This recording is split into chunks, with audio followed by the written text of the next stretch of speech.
One great thing about being a member is you have access to all of our courses that we offer at Live Producers Online. So think of this kind of as your Facebook, Twitter, Instagram timeline. So if you want to find some new friends or add somebody as a friend, you can go straight to their profile. So you can private message people.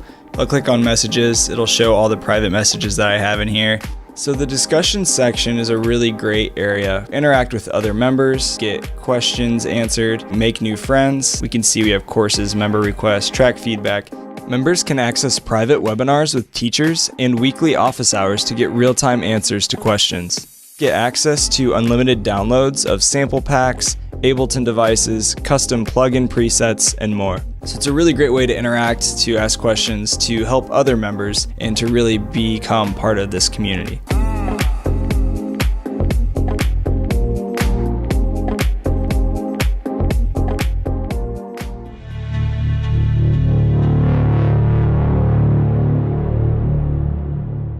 Okay, cool. All right. So I'm going to go ahead and get started. All right, so what we're going to do today is we're going to talk about ways of coming up with harmonic content for sound design, and sound design means a lot of things for different people. But what I mean here is big palettes of things, like big palettes of harmonic sound that doesn't have any type of rhythmic content to it. So you can use these in a lot of different situations. You can use them to make a really long ambient piece. You can use it to make the background of some type of rhythmic piece as something that just lays, that creates an environment. This type of work works really, really well for film and documentary film specifically. Composing for modern dance is a lot like writing for film. So this is a technique that I found years ago, right when 9 started allowing you to take a piece of audio and convert it right to MIDI, which is really, really fantastic. And there's some imperfections in it, but the imperfections are actually some things that you can end up making some pretty cool stuff out of. So the thing we're going to start with right now is Radiohead's Motion Picture. And we're going to look at this motion picture soundtrack from Kid A. So let me go ahead and play what this is.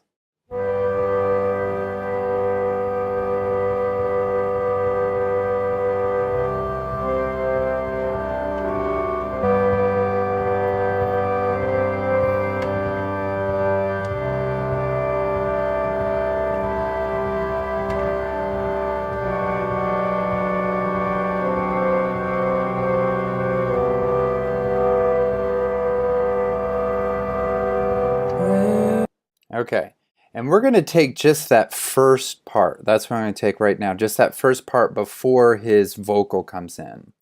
So let's go ahead and get this clip to where we trim it out right before that vocal comes in.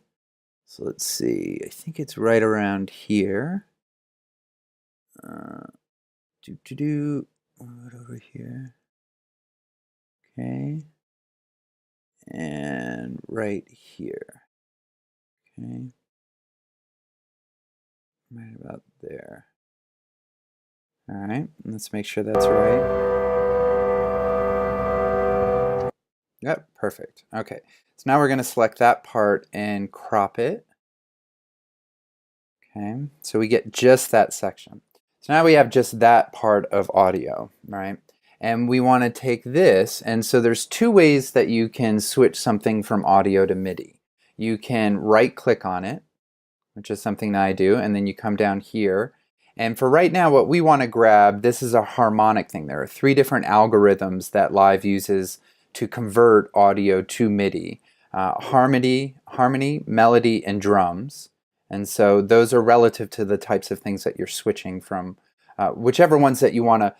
I think of it as like what I'm going to be using the MIDI for, not necessarily what it is that I'm originally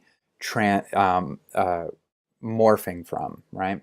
And so I want to eventually use this as harmony, so I'm going to go ahead and convert to harmony. So you can click it right here, or you can take any piece of audio and drag it onto a blank MIDI track. Oh, no, that is incorrect. You have to have an instrument on there. You have to have an instrument on there, or else it will automatically turn it into an audio track. So I'm going to go ahead and do it this way, right? And it's converting it right now.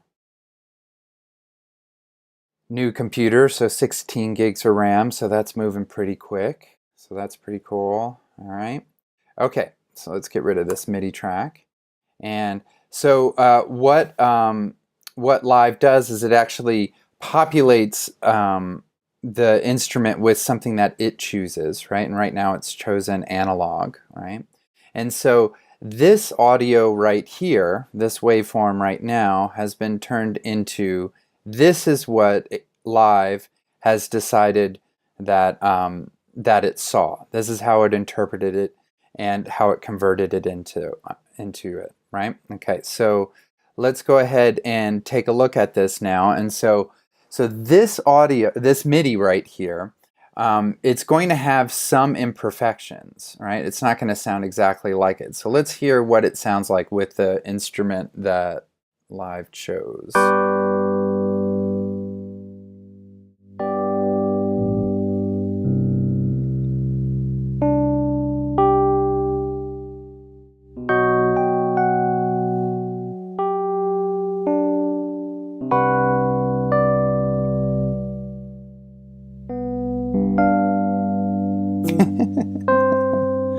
Dominant chord, it's hilarious.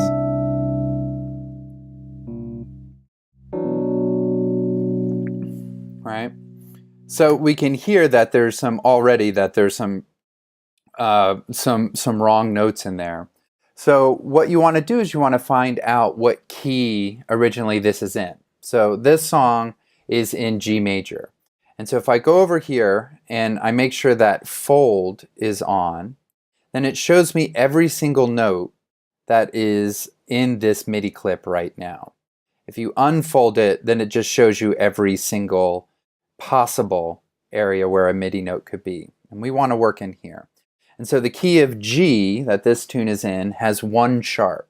So what you can do right away is go through and get rid of the notes that are not in G. So we have these notes, C sharp is not in G, so we're going to go ahead, and if I click on this keyboard button right here on the piano roll, it'll highlight everything here, that any of these C sharps, and I can just push delete on that.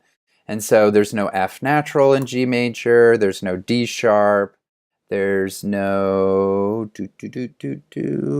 there's no A sharp, and even though there's an A, there's no way that this is actually a note that should be there. So let's go ahead and get rid of that, right? And so then we can unfold it and fold it again, and now these are the notes that we're working with, and we can scan it one more time and see that there's nothing in there that's not in the key of G. So even though I really like that dominant chord, that was a reharm right there. That's not, we're not going to keep that into the piece. We'll stretch a couple of these out. So now we have this kind of, and this is, for me, this is a new way of sampling audio. It's a different thing than just grabbing this piece of audio right here, this waveform, and putting this, stretching it or reversing it or pitching it in different ways, how we used to do, you know, before audio to MIDI happened. This is a different way of doing it. It's kind of a little bit more extreme because there's a lot more possibilities that you can do with it, right? So what I do is I usually leave this here like it is right now. I leave all of this like this, and then I start copying it in to, well, first I want to hear what it sounds like on a different instrument. The thing I don't like about this right now is that it's not sustained, so I'm going to go ahead and erase this and throw another instrument in here. And so let's, actually I have an instrument already. I have this nice bowed piano from Sonic Couture. I'll throw this in there. And that looks like this. And I use this bowed piano instead of strings. So if I'm writing something for strings, I like to use this bowed piano instrument instead of violin samples or cello samples. Sounds really, really great. So let's go ahead and take a listen to this. All right. Yep.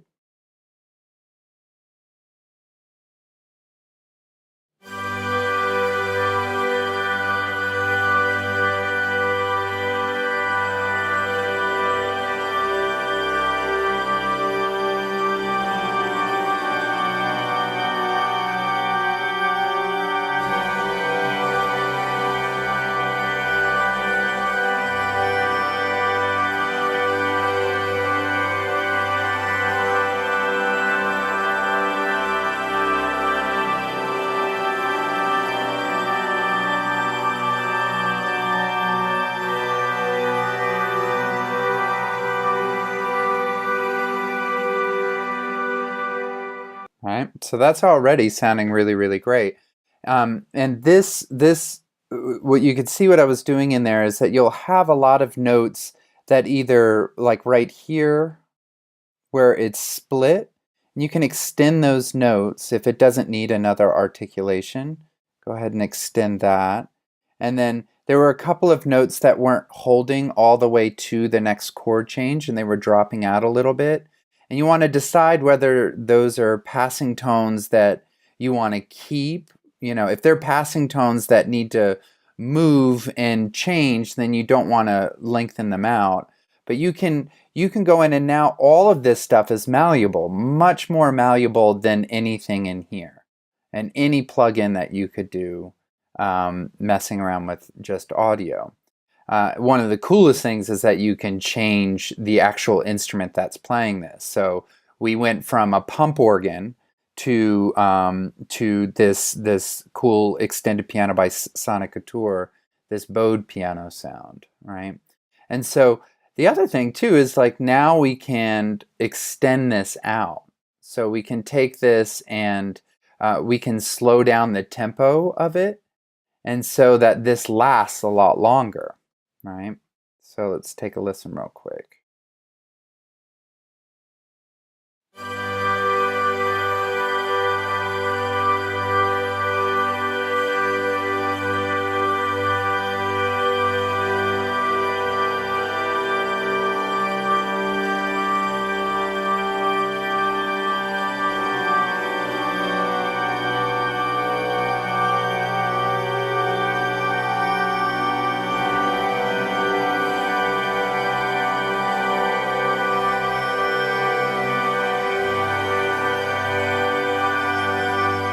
Right, and we can play with how long we actually want that to happen, right? So let's go ahead and copy this into and start making some stuff with it. So we can go ahead and copy this, the raw audio, into our arrangement window right here. Okay, go ahead and stop this clip. And then one of the benefits of working with MIDI is that you can start arranging it and orchestrating it in a similar way that you would do if you were writing, if you imagine that this is a piano score, right? So a score that's been written out and the composer has just finished writing it out and we have all this stuff here. Now we can start orchestrating it for any type of ensemble that we want, right? And so an easy way of doing that is I break out 3 different tracks. One that's going to be a high part of the ensemble, one that's going to be a mid part of the ensemble, and one that's going to be a low part of the ensemble. And what I'll do is I'll copy this, right, and just move down and put one in each of these, right? And then I'll deactivate this top one, activate all of these. Actually, we're going to work with just the first one. And fold that up, and so now I'm just going to be looking at these 3. The first thing I'll do is I'll go in here to the top one, and this one is going to be, think about this as like the high strings of my ensemble. And the instrument I have for this one, like I said, was the bowed piano here. So let's go ahead and go back to that MIDI, and what I'm going to do is I'm going to go ahead and erase everything up to, let's keep F sharp 4. We're going to go ahead and erase that, push fold and fold again, and so now just this part is on the bowed piano. Let's take a listen to that. Right, and we can pan that. Let's pan it like an orchestra, so let's pan it over to the left. Right. Okay. Right.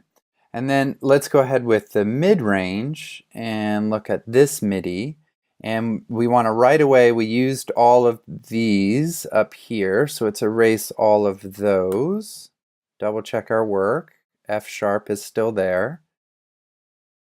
Right? Okay, so now it's not there. And then let's erase everything. Let's keep the bass up to, let's say G2.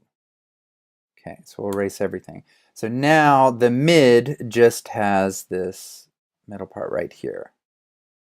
Okay, down to B2. And let's take a listen to what that is. And for the mid-range, what we have is another, I'm a big Sonic Couture fan, so another Sonic Couture instrument. And I love instruments, just real quick, I love instruments you can see right here in the library. I don't have there's not too many like replications of real instruments. I love real instruments that have been reimagined or played through extended techniques. So this is Sonic Couture's EP73, their Rhodes piano. And this is the bowed version of it. So it's bowing the tines on the Rhodes. So let's go ahead and take a listen to what this sounds like.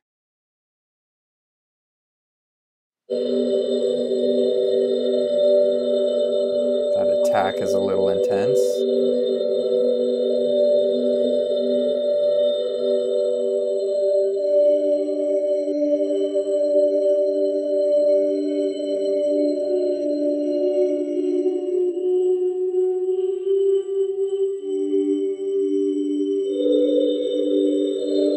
Right, so now that stuff's a little bit more in the mid-range. And let's pan this out over to the right. Right, and we can listen to both of these together now. You can start mixing them.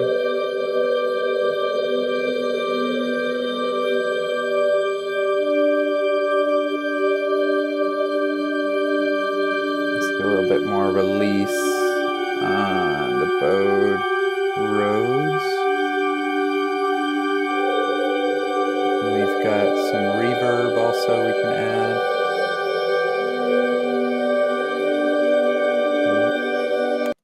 Okay, and so now let's see, let's double check over here. We went up to B2. Now let's add the low section. So let's go ahead and mute those and go over here.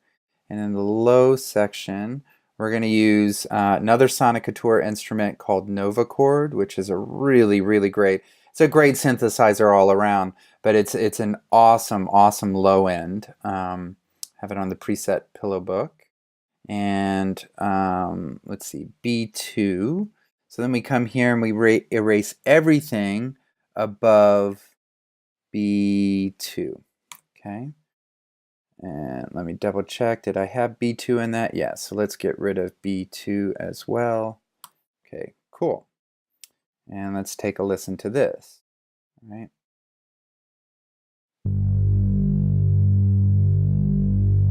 Again, I want this to be a little bit more sustained. So let's open up the attack a little bit. Slow the attack down.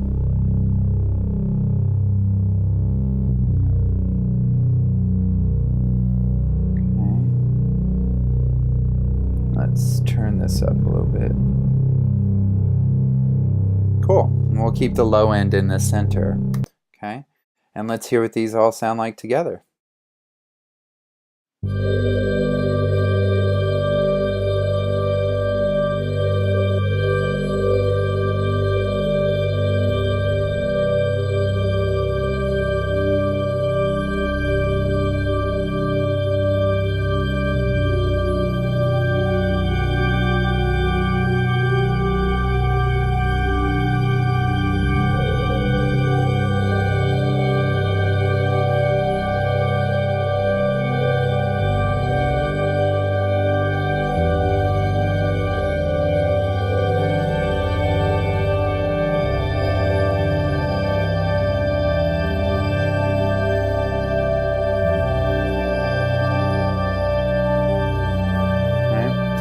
And then from there, you can start making choices like, I don't like how this G2 fits in up here. I really just kind of like the low end here being in the bass. But I've gone ahead and I've already erased this stuff up here, right, in the mid range.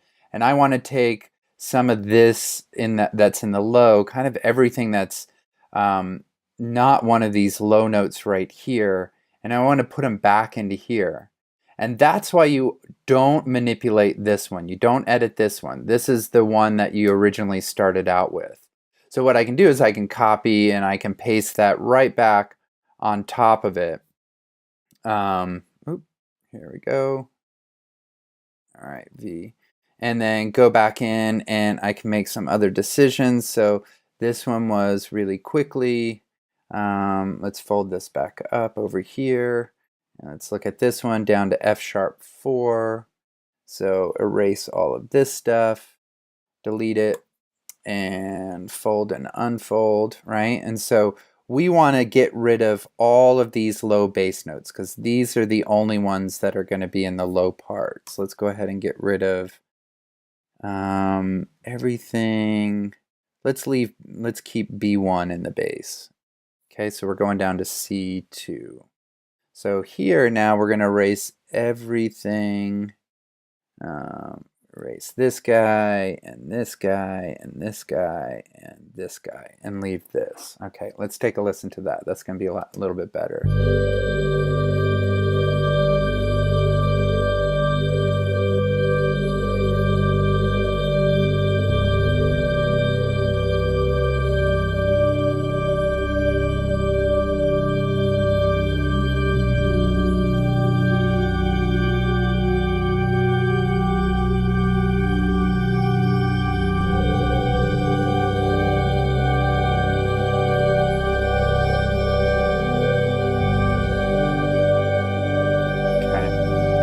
Cool.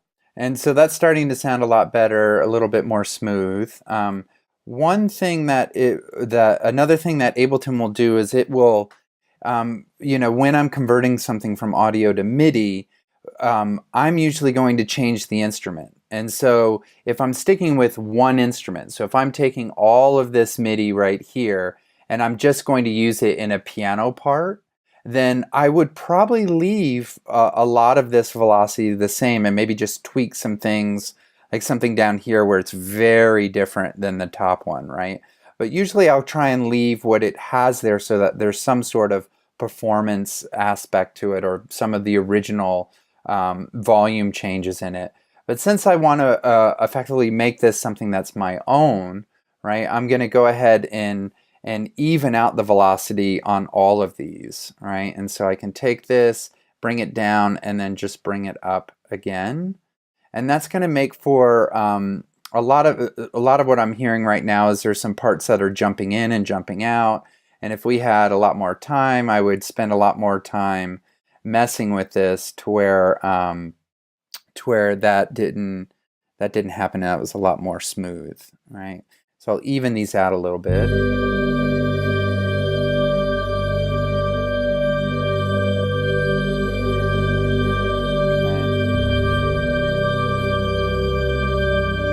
So now we have that.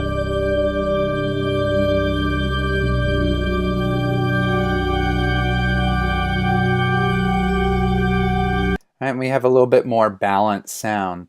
The last thing I would say is that we can say is that this stuff is like a starting point of messing around with MIDI, right? And so it's a way for you to play around with some harmonic ideas, right, without actually having to come up with the harmonic ideas yourself, right? But then you could continue on with this where I could bounce this into one audio track and then start manipulating it. I could bring in the original clip that we messed with, and I could start doing this.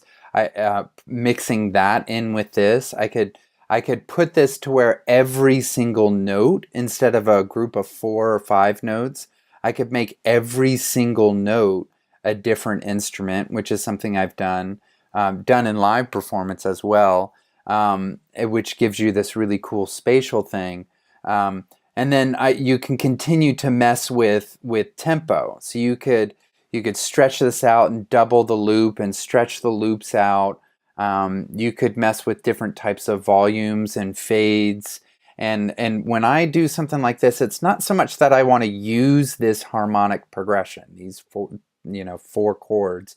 Not so much that, but it's a starting point to then, get some ideas of how I can take this one piece of raw audio and then make it into a practice of orchestrating, of how we can then take this and see if we can manipulate it so much that you can't even tell that this was that this came from the motion picture soundtrack from the Kid A. So cool. Hopefully you guys enjoyed that. Let's go ahead and get out of full screen, and I'll see if there's any Q&A for the last 5 minutes that we have here.